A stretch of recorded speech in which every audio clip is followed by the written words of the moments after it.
अस्सलाम वालेकुम, welcome to my channel KH online academy. तो बच्चों, आज हम करने जा रहे हैं अपनी एक्सरसाइज 10.3। तो जैसा कि मैंने अपनी पिछली वीडियोस में आप लोगों को बताया है कि हमने कम्प्लीमेंट्री सोल्यूशन कहाँ फाइंड करना होता है और पर्टिकुलर सोल्यूशन कहाँ फाइंड करना होता है। तो कम्प्लीमेंट्री सोल्यूशन हम सिर्फ कम्प्लीमेंट्री सोल्यूशन निकालते हैं तब जब हमारी इक्वेशन, जो डिफरेंशियल इक्वेशन हमें दी हुई है, वो होमोजीनियस हो। होमोजीनियस होने का मतलब है कि मेरी राइट साइड ज़ीरो हो, यानी कि मेरे पास यहाँ पे एफ ऑफ एक्स ना हो, या आप ऐसे कह लो कि एफ ऑफ एक्स मेरा ज़ीरो हो। ठीक है, यानी कि कोई भी एक्स का फंक्शन ना हो, सिर्फ यहाँ पे क्या हो, ज़ीरो हो। डिफरेंशियल इक्वेशन की अगर राइट साइड हमारे पास ज़ीरो हो तो इक्वेशन होमोजीनियस तो आपने सिर्फ उसका कम्प्लीमेंट्री सोल्यूशन निकालना है। अगर इक्वेशन हमारे पास नॉन होमोजीनियस हो, नॉन होमोजीनियस कब होगी, जब हमारे पास राइट साइड पे कोई फंक्शन हो एक्स का। ठीक है जी, जब राइट साइड पे कोई फंक्शन हो एक्स का तो इक्वेशन हमारे पास non homogeneous. Equation non homogeneous है अगर आपके पास, तो फिर हम कम्प्लीमेंट्री सोल्यूशन भी निकालते हैं और पर्टिकुलर सोल्यूशन भी निकालते हैं। ठीक है जी, तो एक्सरसाइज 10.3 हम करने जा रहे हैं, solve by method of UC. UC method किसे कहते हैं जी? यूसी हम कहते हैं अनडिटर्मिन्ड कोफिशिएंट्स को। ठीक है जी, यूसी हम कहते हैं अनडिटर्मिन्ड कोफिशिएंट्स को।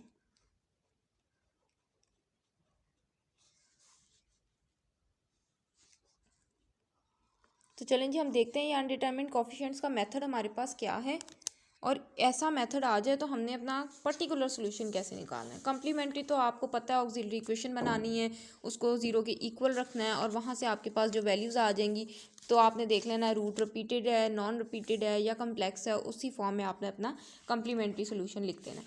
Particular solution UC method use करते हुए हम कैसे लिखते हैं, तो देखिए जी, पर्टिकुलर सोल्यूशन लिखने के हमारे पास क्या तरीके हैं।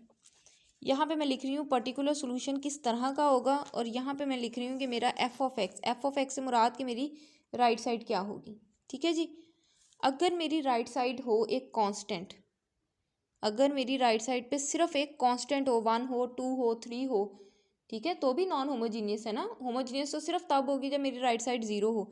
अगर राइट साइड पे कोई कांस्टेंट है, समझ ले 6 ही है, तो मेरा पर्टिकुलर सोल्यूशन क्या होगा, कैपिटल ए और साथ एक्स की पावर के।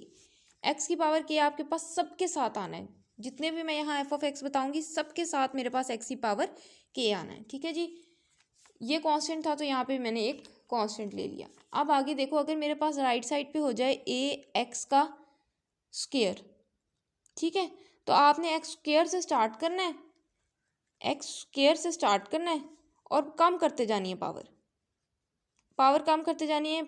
एक्स का स्क्वायर हो जाएगा, फिर एक्स हो जाएगा, फिर आपके पास कोई सी रह जाएगा जहाँ पे एक्स की पावर ज़ीरो हो जाए। ठीक है, दोबारा देख लें, अगर आपकी राइट साइड आ रही है ए एक्स का स्क्वायर, ए का मतलब है कोई कांस्टेंट है और साथ एक्स का स्क्वायर मल्टीप्लाई हो रहा है। ठीक है जी, तो आपने कैसे लिखना है, एक्स स्क्वायर से स्टार्ट करना है, फिर कम करते जानी है पावर, एक्स स्क्वायर एक्स और फिर एक्स की पावर ज़ीरो, एक्स की पावर ज़ीरो 1 हो जाएगी। तो इन सबके साथ कॉन्स्टेंट्स लगाने हैं, ए बी सी लगा लें, बेशक A naught A one A two कह लें। ठीक है जी, ये मेरा आ जाएगा पर्टिकुलर सोल्यूशन इसका, और साथ हमने क्या लगाना है, एक्स की पावर के। याद रखें कि ये सबके साथ आना है। इसी तरह अगर मैं इसको लिख दूं ए एक्स की पावर एन, तो मेरा पर्टिकुलर सोल्यूशन क्या हो जाएगा। अब देखो, एक्स की पावर एन से शुरू हो रहा है, मैंने एक्स की पावर एन से शुरू करना है और मैंने करते जाना है जब तक मेरे पास क्या ना आ जाए, एक्स की पावर ज़ीरो ना आ जाए। N n minus one n minus two so on, ये मेरे पास चलता जाएगा। मेरे पास ये समझ लें कोई एम आ गया कांस्टेंट, एक्स की पावर मेरे पास रह गई 1, फिर कोई मेरे पास आ गया पी कांस्टेंट, और यहाँ पे मेरे पास एक्स की पावर हो गई 0। क्या किया मैंने, आपने सिर्फ एक्स की पावर से स्टार्ट करना है और लिखते जाना है तब तक जब तक आपके पास एक्स की पावर 0 ना हो जाए। ठीक है, यहाँ 2 थी, यहाँ से लिखना शुरू किया 2 1 0। एन थी तो n n minus one n minus two n minus three n minus four, चलता जाएगा। लास्ट पे मेरे पास एक्स की पावर 1 बचेगी और उसके बाद एक्स की पावर 0, और उन सब के साथ आपने लगा देने कॉन्स्टेंट्स। कांस्टेंट मैंने लगा दिया ए बी सी, और ये चलता जा रहा है। इसके साथ मैंने कोई कांस्टेंट लगा दिया एम, इसके साथ कोई कांस्टेंट लगा दिया पी। इसको इस तरह भी लिख लेते हैं कांस्टेंट्स, क्योंकि ए बी सी डी हमारे पास छोटी हो जाती है, तो ए बी सी लिखा तो मैं एक्स वाली के साथ क्या कांस्टेंट लगाऊं, लोग सोचने लग जाते हैं। तो कांस्टेंट या आप कोई भी नाम दे सकते हैं, तो जनरली ऐसे लिखा जाता है A naught A one A two ठीक है जी, plus and so on A N minus one plus A N.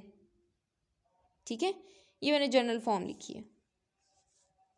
X की पावर के सबके साथ आना है, एक्स की पावर के सबके साथ आना है। आप इस चीज़ को ऐसे भी लिख सकते हैं, ए बी सी कॉन्स्टेंट्स का नाम दे लें और आगे जो मर्जी बाकी जो दो बचते हैं एक्स की पावर वन और एक्स की पावर ज़ीरो वाली टर्म्स के साथ जो मर्जी कांस्टेंट लगा लो।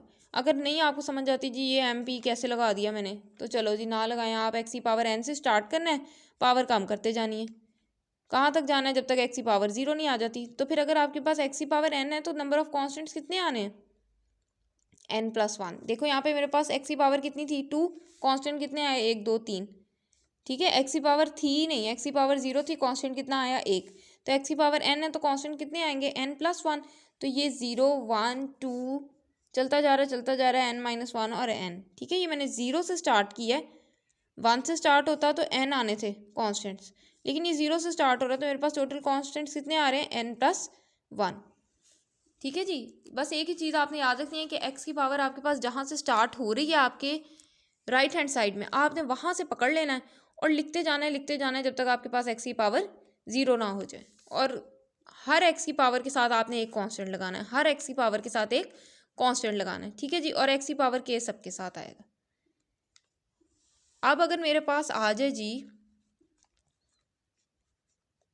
ए एक्स की पावर एन के साथ आ जाए, चलें पहले सिंपल देख लें। ए के साथ अगर आ जाए कॉस आ जाएगा तो आपने अपना कम्प्लीमेंट्री सोल्यूशन पर्टिकुलर सोल्यूशन लिखना है ए कॉस प्लस बी साइन। ठीक है जी, और एक्स की पावर के जी सबके साथ आना है। अगर मेरे पास आ जाए ए साइन टू एक्स, ठीक है जी, टू एक्स आ जाए तो मेरे पास आ जाएगा A cos two X plus B sine two X और साथ एक्स की पावर के जी सबके साथ आना है। ठीक है जी, अगर आपके पास राइट साइड पे खाली कॉज है तो भी आपने अपना पर्टिकुलर सोल्यूशन में कॉज और साइन दोनों लिखने हैं। अगर आपकी राइट साइड पे खाली साइन है तो भी आपने अपने पर्टिकुलर सोल्यूशन में साइन और कॉज दोनों लिखने हैं। साथ मेरे पास आ जाएगा एक्स की पावर के। ये एक्स की पावर के हम कैसे चूज़ करेंगे, मैं आपको क्वेश्चन जब सॉल्व करवाऊंगी तो तब बताऊंगी कि कैसे चूज़ करेंगे। अब देखें जी, अगर मेरे पास आ जाए ए एक्स की पावर एन के साथ आ जाए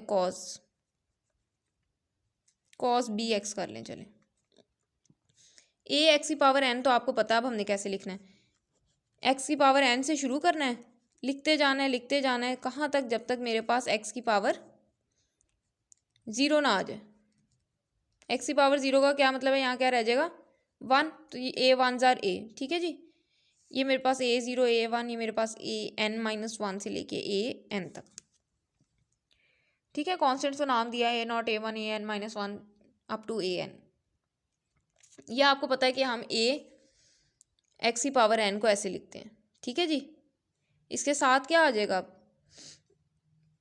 कॉस प्लस साइन के लिए देखो, अगर मैं कॉस लिख रही हूँ तो मैंने अपना कांस्टेंट लिया ए, अगर मैं साइन लिख रही हूँ तो मैंने अपना कांस्टेंट लिया बी।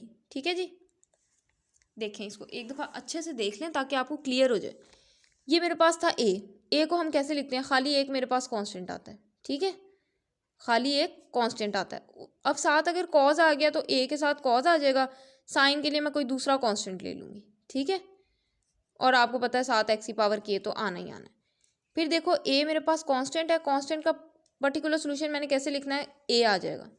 ए अगर मेरे पास कॉस साइन में आ रहा है तो भी कॉज और साइन आने हैं, कॉज में आ रहा है तो भी कॉज और साइन आने हैं। तो अगर ये मेरे पास साइन में आ रहा है तो भी मेरे पास कॉज और साइन आना है। अगर मैंने ए के साथ कॉज लिख दिया तो फिर साइन के लिए मुझे दूसरा नंबर चाहिए। ठीक है, दूसरा कांस्टेंट चाहिए। अब यहाँ देखो ए एक्स की पावर एन आ रहा है, ए एक्स की पावर एन के लिए आपको पता है कि मैंने ये सारा लिखना है और साथ एक्स की पावर के आ जाना है। अब अगर कॉज आ रहा है तो कॉज आ जाएगा, तो साइन के लिए मैंने अपने कॉन्स्टेंट्स चेंज करने हैं।